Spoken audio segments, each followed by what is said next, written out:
Herbal skin and body care. So let's get started here. I was going to ask, but I've already given you too many hints, if you can think of any beauty treatments in the Bible. And we know the most extensive, and perhaps the most extensive ever in history, probably not though, is the one that Queen Esther had. So let me read this passage in Esther chapter 2. Now, when the turn of each young lady came to go in to King Ahasuerus, after the end of her 12 months under the regulations for the women, for the days of their beautification were completed as follows: 6 months with oil of myrrh, and 6 months with spices and the cosmetics for women. So can you imagine taking 12 months to just beautify your body and make your skin glow, and all the things that she did to be a radiant, beautiful woman, like perhaps the one in this picture, before she went into the king? So both her outward and her inward beauty were the things I think that attracted the king to Esther as his desired wife, as well as the fact that God intended this probably from the moment she was born, that this would be her special job in life, and it ended up saving her people. So even the Bible has this idea that people have, women especially, and men, but women mostly, have done things with oils and natural products to beautify and to nourish and keep their bodies healthy. So cosmeticos is a Greek word, and it means skilled in adornment. And we know that God desires our adornment to be a gentle and quiet spirit, it says in the New Testament. But in order to be a happy, functioning person, taking an active role in maintaining our health is a good way to be both his willing and able servants. So cosmeticos can be good in a lot of ways in our lives, both external and internal. So how can we have radiant beauty? Well, first of all, I want to make the point that God has created us all beautiful and unique. You know, the world tells us there's certain look you have to be beautiful, or some things are and some aren't, and that kind of thing. But we know that God has created us each in our own way, and we can shine in our beauty, no matter what we look like, or what color our hair or whatever. But natural products can also be simple ways to nourish and heal our bodies, to make it us just glow. You know, we can feel good about ourselves when we're feeling nourished and healthy. Cosmeticos or herbal products aren't used to necessarily cover up, although we can cover up blemishes and all, but really if we're using them in a healthy way and they're increasing our health, they can help us to express ourselves better and to be more confident. Also, we know we're caretakers of our bodies. The Bible says our bodies are the temple of the Lord, and that we are to be responsible and keep them as pure and beautiful and morally pure as we can. And we wouldn't want to be beautiful just for the sake of the things the world craves after, like vanity or superiority over other people. And I was thinking of the fashion industry that way, how, people starve themselves in order to have the right look, or people use other people for greedy ends and things like that. But that's not what we're talking about, nor something we should seek after. Right? Can I move I can't see can I move the pictures, because I can't see my whole screen? I know I can't find this cursor. Okay. Well, if I can't see all my words, I'm looking at you instead, so I guess that's good. Like Queen Esther, our beauty can shine from within and reflect God and reflect our own inner beauty. So here's a quote that I think is powerful, and something that I thought should remind us that I don't want us to feel bad, like, oh, we're talking about all these things and I don't have time to do them, or I don't have expenses to buy things or whatever. That's not the point of this. What I'm doing in these classes is hoping that at the least what we talk about may encourage you to use a few more natural products in your daily routine, or just to think about what you do use and whether you might want to make some changes. And at the best, you might want to create for yourself and your family some of the things we discuss and make it a part of your lifestyle. So I thought this quote was kind of cool in that regard. You will never change your life until you change something you do daily.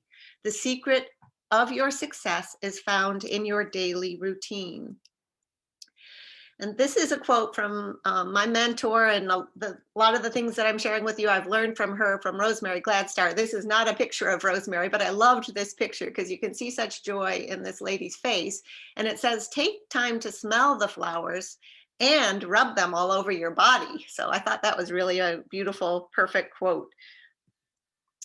So let's talk about skin as we launch into it. It's the largest organ in our body. It helps our bodies to maintain a good, healthy temperature. It regulates the moisture in our bodies. It's a sensory organ, so we can feel heat and cold, pain and pleasure. We can feel pressure thanks to our skin. It also protects our body, it protects our internal organs and all. It detoxes our body through our sweat. It converts sunlight to vitamin D, and especially in this pandemic, we know that vitamin D is really important for our immune system. So being in the sun and or taking vitamin D is really a good idea. It secretes sebum to lubricate the skin, and that's kind of the oils that come out through our hair follicles and our skin is what lubricates and keeps our skin moist. It protects us from pollutants. And it's a miraculous thing. There's a lot of skin on each of our bodies, and we kind of take it for granted a lot. But God really knew what he was doing when he created us and our skin. So we might ask, why should I do my own potions and lotions with herbs? Well, as we've talked about skin a little bit, it might make you think, it does probably matter what I put on my skin each day. It might make a difference in my health, some of those things that are being absorbed into my body. And we can choose then to put natural and health inducing ingredients rather than some of the chemicals and other terrible things that can be in some of the things that are sold in the commercial market. So if you can't pronounce its name, it probably isn't good for you. And if you look at the ingredients list on some of the things you use, it might kind of shock you at times. And this is something to think about. Your liver has to detox all those chemicals. So whatever we're using and absorbing into our bodies, whether it's what we eat or what we put on our external skin, your liver is having to do extra work if you're putting too many things that it doesn't recognize as healthy. Oftentimes, some of the remedies that you use that are herbal and natural can be even more powerful than commercial things, even for poison ivy or things like that. Sometimes using something healthy is going to cure you a lot quicker of that problem. It can be more cost effective because you can buy in bulk, or you can, use things oftentimes that you make will last over a long period of time. You can mix and match and create your own concoctions that you absolutely love, their fragrances and things, or the oils. It's creative, satisfying, and fun. And that's kind of a common theme in these workshops, is that it really can be a fun thing to create your own products and not be so dependent on outside sources. So here's some of the popular skincare and hair care herbs. Now there are hundreds more than this, but I've kind of put what I see as a few of the top ones. And they're really, each one have their own special use. Things like aloe plants are a gel, and so it can add to products a cooling and a gel kind of effect. And if you don't have aloe plant in your house and you can get one, you probably should get one, because it's super good for when you burn yourself. Like if you touch the oven accidentally or whatever, you can just break off a bit of aloe and rub it on. Oh, there's Connor showing us her aloe plant. Nice. I actually harvested or dumpster dived for the aloe plant I own. Somebody was throwing it away and it looked sort of sad and like it was going to die, but I brought it home and it's so healthy and happy, and it has little pups. Isn't that a funny name, Lydia and Ellie? When a plant has a little baby, it's called a pup, but mine has a bunch of pups, and I use it often when I burn myself. Another one, some of these herbs that are good for your skin are good for other things. You might be familiar with chamomile, which is used in tea, and it's a relaxing herb that's good to take to help you sleep at night, but it's also super good for your skin. Also, rose petals. If you have a rose plant in your yard that isn't sprayed or given pesticides and all, you can just dry those leaves and use them in your herbal concoction. So some of these plants are just multi-purpose and they're really astonishing. St. John's wort is one that herbalists really are crazy for because when it's fresh, they love to harvest it fresh and make an oil then and there with the fresh flowers, and it makes a beautiful, rich red flower, and it's very, very healing. I'm hoping to grow some in my garden next year and try and do that with it because it's just a very, very powerful plant. But the queen of herbs for the skin, as I see it, and you see I've put a crown on the head of the picture there. You see it, Els and Lyd? Because it's an amazing plant for your skin, and we're going to do some things with it today, but it's called Calendula, and the yellow and the orange flower are both Calendula flowers. It's a general family-friendly skin healer. It has all kinds of characteristics, including anti-inflammatory, antifungal, antibacterial. It's easy to grow and it blooms all season long. I love calendula. I actually have another little bouquet here that even though we've had a few frosts, my calendula is still going out in the garden. So it's really a great and easy to grow herb. It has hundreds of varieties, so you can get, most of them are oranges and yellows, but they can have different centers and different looks to the petals and all. So it's fun to try different styles of calendula. I think it's also called pot marigold in a lot of places. It soothes and moistens. It's mild, so you can use it even if you're pregnant or with children. And it's multi-purpose, and this is really a key element. It can be used for diaper rash, for bruises. It can heal long and slow healing wounds and sores. It's good for skin irritations and burns and shingles. It's pretty much good for anything skin. And so later in our talks, I'm going to show you how to make a very useful salve that you can use that has calendula in it, and pretty much any skin problem, you can have it and it'll work. So let's move on then to talk about the oils that we use when we're making herbal skin care products. Carrier oil is a term used for a vegetable oil that dilutes and carries the essential oils of a plant to the product so you can put it on your skin. Because sometimes if you put like an essential oil directly on your skin, it's a burning sensation or it's not so good for you. But if you dilute it with a healthy oil, it makes it usable by your skin. So these are some of the common ones that are used for skin products. And some of them are luscious and delicious, and some are more thick than others, and you use them for different purposes. But some like cocoa butter, I'm kind of surrounded here. You can't necessarily see it, but I've put around me, here's my supply of oils to show you. And I've got a bunch of products over here. Thanks. I don't know if they can see it. If you step away sort of. So I've surrounded myself with a bunch of products that I use and that we're going to talk about in making skincare products. But I was going to show you just cocoa butter. Cocoa butter is made from the fat that's on the inside of the bean of the cocoa plant. So anything that has to do with chocolate is going to be delicious in my world, and maybe some of yours too.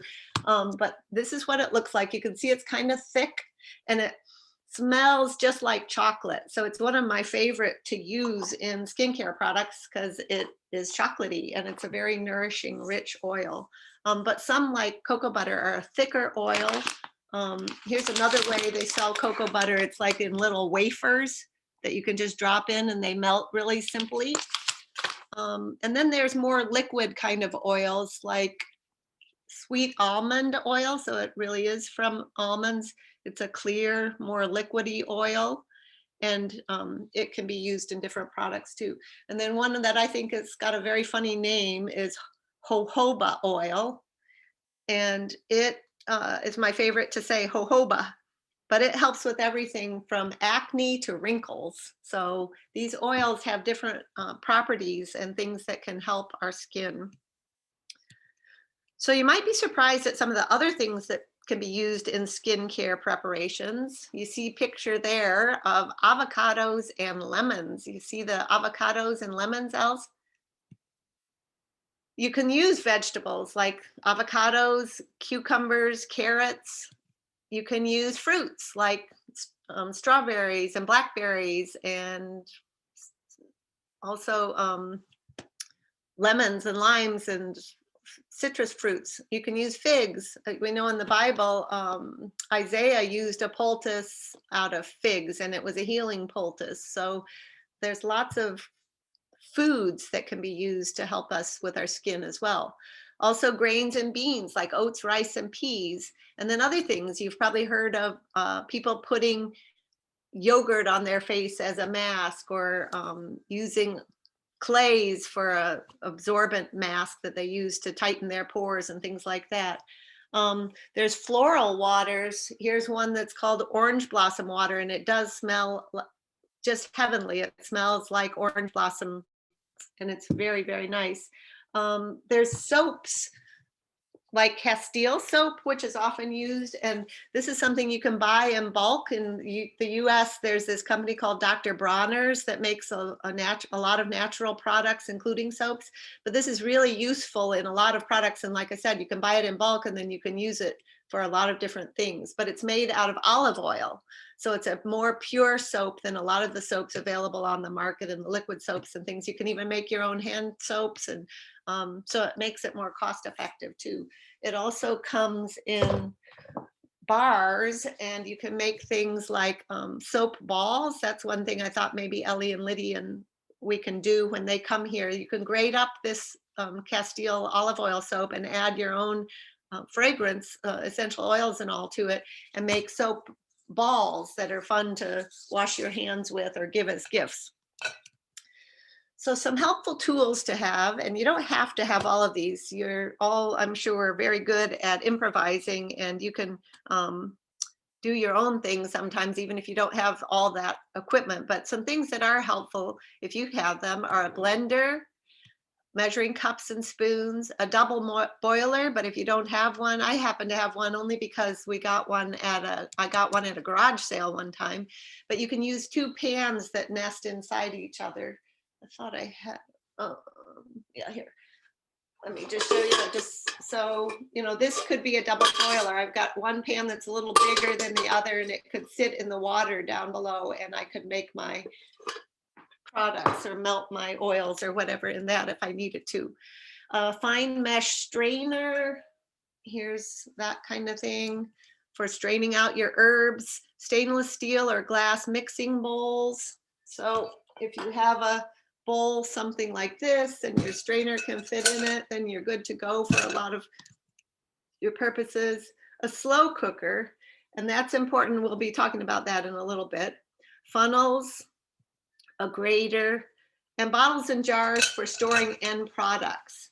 And usually herbalists suggest that you use glass, ceramic coated, or stainless steel, so then it won't absorb, say, the chemicals and whatnot in a plastic product.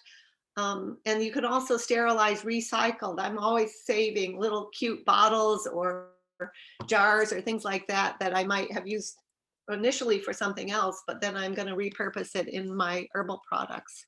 One other thing I might say is this kind of gross looking fabric is actually something very important in my life, because it's a piece of muslin that I use to strain the herbs. And so when you put say you have a mass of wet herbs in that, and you can twist it really hard and get all the juice of the oil, say, that you've infused with an herb out. So I just wash it, and even though it looks ugly, it still does a really good job for me.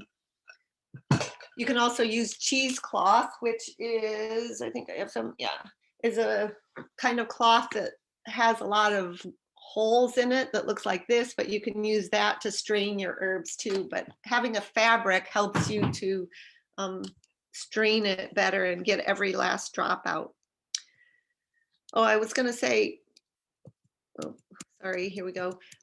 With the slow cooker, you don't even have to have a slow cooker either, because as we've talked about in a couple of other classes, you can also just infuse your herbs in the sun. It just takes a 2 or 3 weeks, so it takes a little longer than a slow cooker, but you can make do and improvise. Okay, we're going to start at our heads and work our way down our body. And I'm going to give you a few sample herbal recipe ideas from head to toe to make your life better. So just to give an overview of the types of things that you can make, I mean, this is just a sampling, and I'm giving it to you to pique your interest to maybe look into this and say, wow, I didn't know I could make, a dandruff hair rinse, and I am suffering with dandruff these days, so I'm going to try that or whatever. There may be something in this list that really catches your eye, because you can make things for just about all the problems or the nourishment of your skin that you would like to use, whether it's from hair treatments to mouthwash to, um, cuticle oil or whatever. You can make your own. This is just a sampling. So there's oodles of recipes for all these things, and that list that I just showed you is just the tip of the iceberg. There's all kinds of recipes out there, and the internet certainly gives us access to things we never would have in the past without having to go to the library and get a book or whatever. So I've selected a few tried and true ones that I hope might inspire you to give them a try and get you rolling down this path of thinking about making some of your own products. Okay, sometimes our life may feel like this, or our beauty life, or our hair care, or whatever, where we're kind of overworked and burned out a little bit and we need some help. Um, an overprocessed beauty does come at a cost, but there is an alternative. So you can make your own shampoo, you can make your own conditioning hair rinse, you can, and deep conditioning treatments like hot oil treatments and all, you can make yourself. Dandruff and itchy scalp products, scalp massage, which that's an important thing to stimulate hair production and all, is to massage your scalp at times. And there's parts of my own life and my own body at times that I've never really thought so much about, and now I've got more an interest in just thinking about, oh yeah, my scalp is a part of my skin too, and maybe I could take a little better care of it. Also, there's even natural hair coloring and highlighting rinses. Things like henna can be used to change the color of your hair, but it's a natural based product rather than the chemicals that are used in most coloring. And simple things like even lemon and calendula can be used on your hair to give it some highlights if you're blonde. Different herbs help highlight different hair colors. So I thought this was kind of a funny picture, because I think of my hair now as though I'm kind of a salad head. That's what I call myself. Because whenever I use my conditioners, I think I'm kind of a little salad, because I like to put an oil conditioner on my hair, like, every once in a while, maybe once a week if I'm really diligent or whatever, and just a deep condition by leaving it on for several hours and then washing it out in a shower. But then I also, when I shower, like to use an apple cider vinegar rinse. So that's why I feel like a salad head, because I have the oil and the vinegar that I am using to help my hair care. But vinegar rinses help correct your hair's pH. They can remove the buildup on your hair, give you shine and bounce, highlights, and because it's an acidic thing, it can help with your dandruff if you have that as an issue. So here's the template. Again, I'm going to do herbal templates for you that you can mix and match and put your own favorite things in, or things designed to your hair or your body. But basically, this is just an infused vinegar that you use good hair herbs in. So you can fill a quart jar with your dried herbs. You always use dried herbs, and then cover it with vinegar. Well, you don't have to always use dried herbs, but you have to take them out. Yeah. In some products, you always use dried herbs. In this one, you could use fresh, because the vinegar has acid and will keep it from getting bacteria. But you can place it in a crock pot then on low, or you can place it in the sun for 2 weeks. and infuse that vinegar with your herbs and then strain it and rebottle it. And I'll just show you. I like to make it in big quantities. This is my big, is this a gallon or, yeah, I guess it's a gallon jug. And then I just put it in a little squirt bottle that I've repurposed and add some water. So you dilute it and then spray it on my hair when I'm in the shower and then rinse it out. So it's a very good and simple way to have your own hair rinse. And here, like I spoke earlier, are some of the specific herbs good for specific hair colors or specific hair problems that you would mix and then infuse in your vinegar. How about skin cleansers? Yep, we have those that you can make too. Let's see, what number are we on?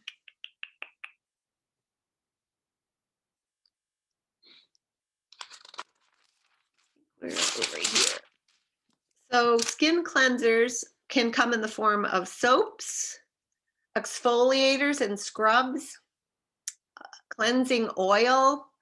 And oil may seem like an oxymoron when you're cleansing, but it's not at all. And if you look at some of the finer, salons and all, a lot of times their facial cleansers will be made oil-based cleansers. So it might be a new idea to you, as it was to me the first time I heard it, but they're very effective and they moisturize while they cleanse. And they're really good to get if you wear makeup or anything off and the dirt and all off. Then also you can make cleansing creams and then more targeted formulas, like to balance the oil production, to prevent your acne, to help mature skin, those kinds of things you can all design to your own specifications when you're making your own products. So I'm going to share with you a famous recipe called Miracle Grains that was developed again by Rosemary Gladstar, my herbal mentor. And it's really a cool product. It's a good replacement for soap. It's mild and nourishing. It's suitable for all skin types. It can be used as a full body scrub because it exfoliates as well as cleanses. You can customize it to make it smell or put products, flowers that you particularly like into it. It's biodegradable and you could even eat it. And when I do use mine, I do kind of always think that way. If anything gets on my lip or in my mouth, it's like, oh, well, I'm just having some breakfast. It's exfoliating and it increases circulation. So here's the recipe. It has clay, and I wanted to show you some samples of clays here that you can use. No, just come down closer. Yeah. So this is a white clay called kaolin clay. These are all cosmetic clays though. And this is, you can see, has more of a red tone to it, browny red. And then here's kind of a green clay. And they're different colored because there's different minerals from where they're mined, but they're mined out of different parts of the earth, and they add different minerals then to your skin when you're using these different kinds of clays. But also there's oats in this recipe. All the things that are used in this recipe, you grind up really finely, and then that helps make it exfoliate. Then almonds, lavender, poppy seeds, and rose petals, and some essential oils. So I have here my own little Miracle Grains container. It's a big old jar that I have my grains in. So I thought my grains, not really. I thought I'd show you. I use a shell because Rosemary Gladstar suggested that, and we love to go in the spring to Florida and collect shells, and I had some. So I use a shell to dig it out, but you can see it's just a powdery grain. I know I can see that I have blended together, and then I just dump a little in my hand and add some water and mix it up and put it on my face. And it's very soothing and kind of fun to make your own product that you use that way. And it is very effective and not very expensive because you're mostly using some clay and some oats and edible food that you can get. Okay, now let's talk a little bit about our lips. Lip balms are really easy to make, but why do we need to do that, you might ask? Well, Your lips don't have any oil or sweat glands, so they always need to be re-moisturized. They can easily be damaged by sun, by weather, by air that's dry in the winter or whatever. And lip balm provides a consistent barrier against the elements, and it gives us protection and holds in moisture. So lip balm is something to think about. I know some people use commercial things like chapstick, or there's one in America called Carmex, but they have chemicals in them, and it's a lot better, especially when you're putting it directly on your mouth, which means you're eating it too. In my mind, it's a lot better to try and make something natural. So here is another template for you to make lip balm, and it's not complicated at all. You can see some of those ingredients are optional, so you don't even have to collect those. Basically, you're just going to use some cocoa butter and some beeswax, and here's what my beeswax looks like. It's not very expensive. It is just literally a little cake that they've made of wax from a beehive, and you just grate it up and it melts, and it's a really nice thickener and a natural thickener to add to your products. So it's essentially some oil, a butter, and some beeswax, and then you can add some fragrance through the essential oil, and you have yourself a lovely lip balm. And I have made some recently, and I thought I'd share it with you. You can buy these little lip balm containers in bulk. They're super cheap, but you can get mine is a bag, I think, of 50 of them, and it'll last me forever because this recipe makes 3 or 4 tubes at a time. So it's very cost effective to invest in those and then just get into the habit of making your own lip balm. And I've put a link there in the recipe for this printable that I found that's a free label maker for your lip balm. So I thought that was super cool. And you can put the kind of balm I made. Mine is lime and lavender, and it smells really good. And also it has the cocoa butter, so it's kind of chocolatey lime lavender. And you put the date on there so you know when you made it, but you can do this quite simply. Then I wanted to add that you can add, here's some of those labels that I've just printed out, and this will again last me a long time, and I can have my own supply of lip balm. And maybe I can talk my husband into not using Carmex anymore. I've been working on that. I'll make him a real manly fragranced one. I was going to talk about alkanet. So alkanet is a root. It's a plant, an herb that you can grow in your garden, and it has a root that's red, and it's very emollient, which means holds in the moisture and adds moisture. So it's a great herb in making your own skincare products, because if you add it to things, it will give a pink or a red color depending on how much you add, because it's red itself. So I don't know that this is a homemade lip balm, but you could make a lip balm that color that you see in the picture by adding a little of that alkanet root. Lip balms are fun to do with children because they're a very simple project, but it's also practical. So I always love those kind. It's also, we went to Chicago a year or two ago and went into this program that was a shop for helping troubled teenagers. And it was, had different things the kids had made on there. So it's an idea for a fundraiser to make products like herbal products. In fact, part of the reason I have so many herbal product materials and all in my life is because my sister and I had a booth in a farmer's market a few years back, and I sold some of the things we're talking about. I sold some creams and homemade soaps and things like that. And so I collected a lot of these ingredients then, but they're still serving me now because that investment is still being used in my own life.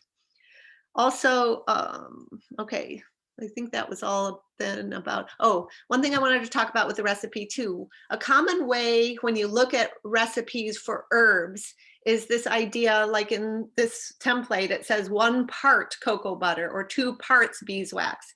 And so a part, it's kind of a neat way of writing recipes, and it's not your typical baking way of writing recipes, is that you can choose how much you want to make. So if it says 2 parts herbs and 1 part oil, you can decide, I only want 1 cup total. So I'll do 2/3 herbs and 1/3 cup oil and put them together or whatever. So a part means you decide how much, but it's that percentage of the whole that you would add of that particular ingredient.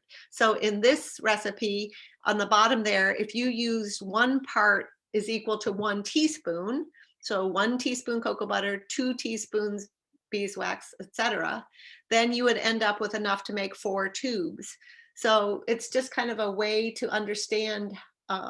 You can vary the amount of an herbal end product that you deal with. So that's how you know what parts are. Okay, so relaxing is a necessity, not a luxury. I think, especially as women, a lot of times we don't allow ourselves that necessity. We think of it as a luxury that we don't have time for. But we live in a very stressed out world with a pandemic. It is important that we take some time to relax. We're all hardworking women that have a lot to do. We may be involved in childcare, or we may have a job that takes a lot of our time and energy, or we may be working hard to help elders in our lives or our families, or there's so many things we are involved in as women. We're working in our church and serving there. So recognize that and give yourself a break. We need to daily take time to relax. It will make us better people when we do that. So here's an extra idea to help make that happen. Here's a template for a relaxing bath. And this is something I've made a regular practice in my life, and I love it. Every few nights I get out my bath salts and I fill the bathtub and I take a nice relaxing bath in an Epsom salt bath. And it's very simple to put together. Again, we've got the parts here. So when I make my bath mixture, I do it in big quantity, put it in a giant bucket, and have it in my bathroom. So when I want to have a bath, all I do is scoop out 3 cups and dump it in the bath and put in some essential oils and a little bit of carrier oil, and I have a beautiful, relaxing bath. So perhaps this will help you to de-stress.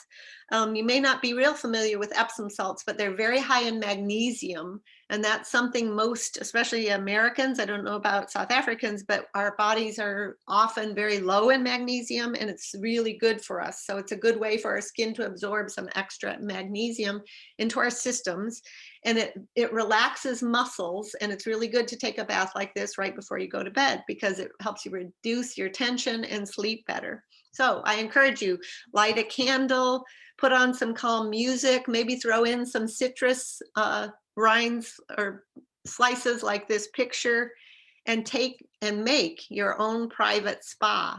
You will benefit from such a decision. Okay, let's talk a little bit about infusing herbal oils. I'm going to just show you what I've been mentioning a little bit before, that you will take your herb. So I've got some lavender here, and fill your jar. In America, probably in South Africa too, we have jars that are designed for home canning of food. And I have them all around my life because I do like to can foods, but I use them for everything else, from storage of food and when you have leftovers in the kitchen, to making herbal products, to drinking out of. They're really useful canning jars is what we call them here. And they come in quart sizes and pint sizes and all different sizes, some smaller, some larger. But I'm just going to pour some of my bulk lavender into my jar, and then I'm going to pick what I want for my carrier oil. And for this one, I think we'll go with sesame oil. That's a good one for our skin. And I'm just going to make sure that I cover that dry herb with the oil, because you want it all to soak in. The whole point of this is you're infusing. I don't have a spoon or something. Oh, I think it's getting down in there. You're infusing the essence of that dried herb into the oil. So I've got my oil in there. I'm going to cap it tightly. And then I'm going to put it, you can show over here, in my slow cooker. First, I'm going to put a dish rag down so that the jar doesn't like break on the crock, and put it in there. And then I would pour my water in and fill it about, a couple inches below the level of my jar. And I could do multiple infusions all at once and have a supply for a year or two if I did this all at once. Put it in here, leave the lid of the slow cooker off, and put my cooker on low and leave it for about 4 hours. There's not a, magic number here, but leave it until you feel, and you can look at the oil and see that it's changed color and you feel like it's got a lot of that essence of the herb into the oil. Take it out and you've just infused yourself a good supply of herbal oil of whatever kind you want. Now, I have done that this week with some calendula oil, and I used it to make the following recipe that we're going to talk about. Nobody has any questions about that, or do you have any questions?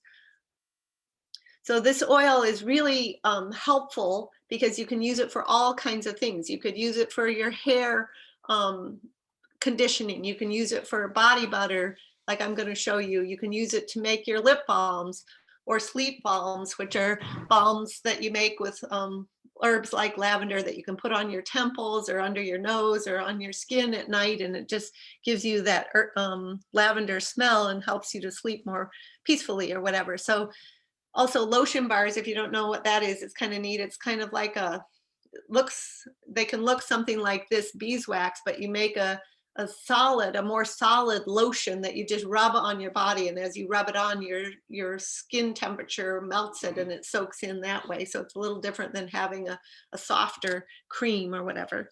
So they're very, very useful and multi-purpose. So what I did was made this template, which is some body butter. And you can either make it a salve, which is just kind of the oil, like the bigger picture there, where she's holding the metal tin with a salve. So it's just a more oily looking based product. Or you can whip it, which this recipe gives you both option, and it looks a little more like this, like a creamier base. It's the same product, it's just you've thickened it and added a little air to it, but it's very soothing and soft. And I made this with the queen of herbs, our calendula, and so you can put it on you could put it on your face for a moisturizer, you could put it on scrapes, you can put it on bruises, you can use it for a diaper cream, whatever you want. It's a really nice product. You can see there I've labeled it and put the date of when I made it. These will keep for several years even, so you don't have to worry about the shelf life of these products either. Speaking of which, let's talk a little bit about shelf life. Make sure your containers are sterile, especially if you're reusing containers. So you can run them through the dishwasher if you have one, or just clean them out very good if you want. I don't usually boil them, but you can. But also if you're reusing, make sure you take those cardboard lids on the top of containers out, because they can often harbor some bacteria that you don't know, and then it might get into your product. But if you make sure it's sterile, it's going to last you indefinitely almost. You can also use things like, I can use my body butter salve at room temperature. The one that I'm using, I'll keep in my bathroom. But because when I made it, it made more than one little canister, I will keep the other ones in the refrigerator until I'm finished with this one. So it's better to store them. They'll just have a longer shelf life if you do store them cool and dark if you can. If you're using fresh ingredients, however, like fresh herbs or fruits or whatever, it won't last very long. It'll only last a few days, because the fresh fruit has more moisture and will bring more bacteria and cause mold more quickly. So those kinds of products you have to use up more quickly. A few other tips. Really, creating your own products is not it may be in your mind like, I don't have the time, I don't have all the materials or whatever, but I'm trying to help get beyond that bump with you to say it's not labor or time consuming. You just have to do a little bit of planning. It's not expensive either because you can buy in bulk. And like me, I'm still using some products I've had around for years. Like this clay won't ever go bad, so I can use it. And there's a goodly amount in this one little bag, and I can use it for years and years. So if you think about it, sometimes we're in such a consuming mentality that we don't think twice about how much we may spend on buying things that we might be able to do more inexpensively.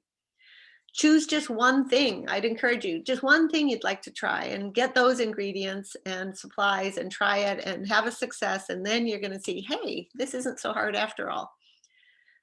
One by one, if you can, think about, okay, this is the most chemical ridden thing that I use. I probably should find a substitute. If you want to do it that way, maybe that will help, and get rid of it and put it out of your life. Don't use it anymore, and just get in the habit of making your own lip balm or whatever you might choose. Then you can start building your herbal supply.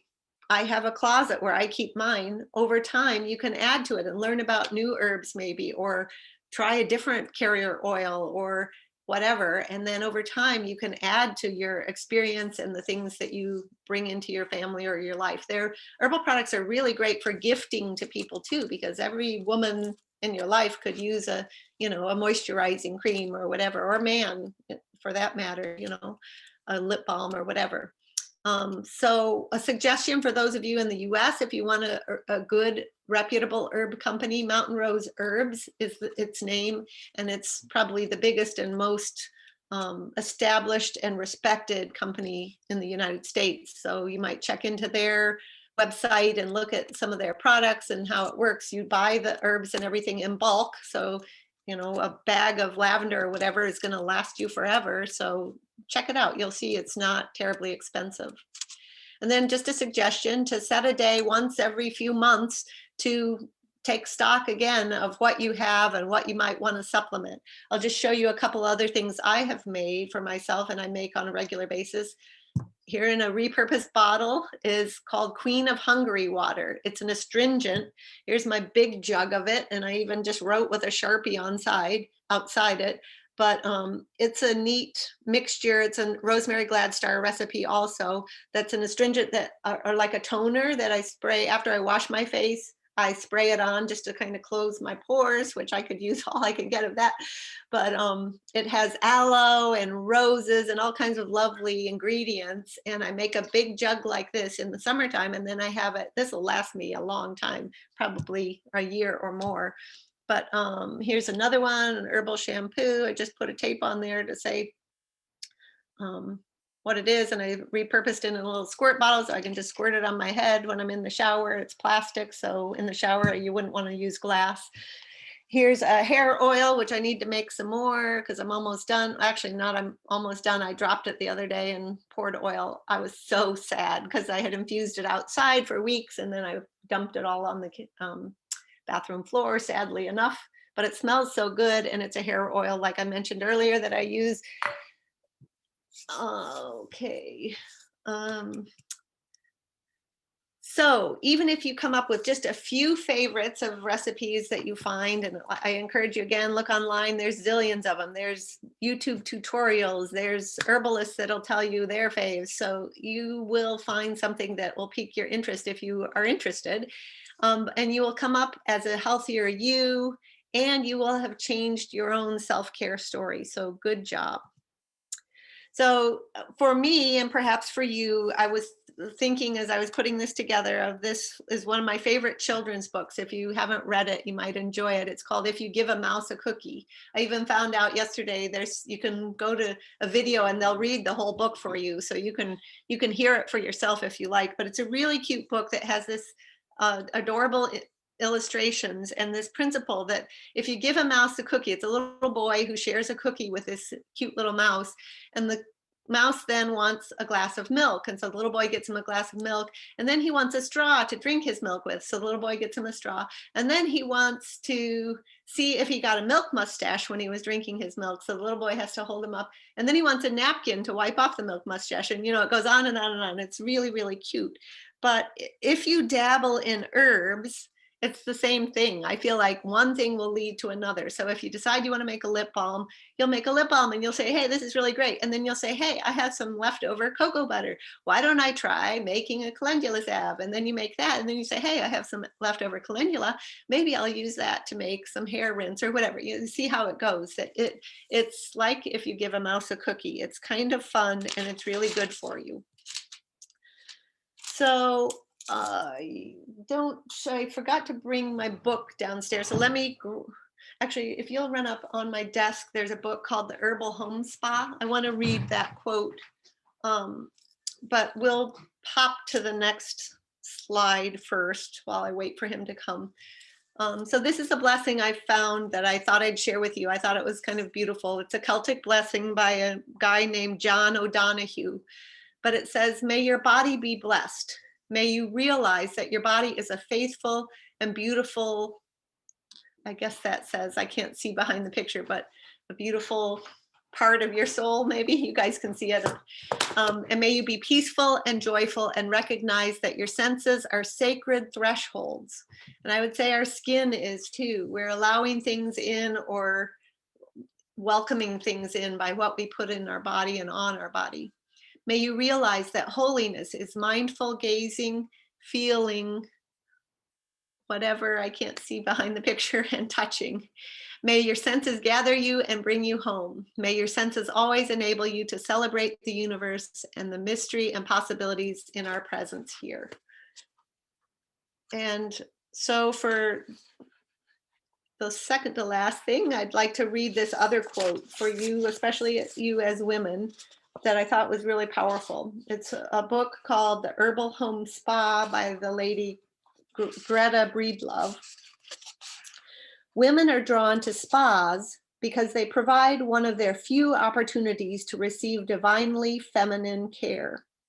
Too many women feel depleted because they themselves don't take the time to receive, because they are caught up in giving to others. This is especially true of mothers.